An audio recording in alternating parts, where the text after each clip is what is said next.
नवीन अशा दोन्ही प्रकारच्या लोकांचं कॉम्बिनेशन केलं आहे. अनेक युवा लोक देखील या टीममध्ये पाहायला मिळत आहेत आणि विशेषतः महाराष्ट्रातनं उपाध्यक्ष म्हणून डॉक्टर भारतीताई पवार असतील, महामंत्री म्हणून विनोदजी तावडे असतील किंवा कोषाध्यक्ष म्हणून पियुषजी गोयल असतील, असे सगळे चांगले नेते हे या टीममध्ये आलेले आहेत.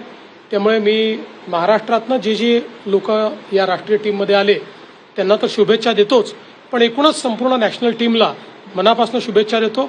मला विश्वास आहे की ही टीम अतिशय चांगल्या पद्धतीनं काम करेल आणि देशभरामध्ये भारतीय जनता पक्षाचं संघटन वाढवण्याचं काम करेल, सरकारला संघटनेशी जोडण्याचं काम करेल. आज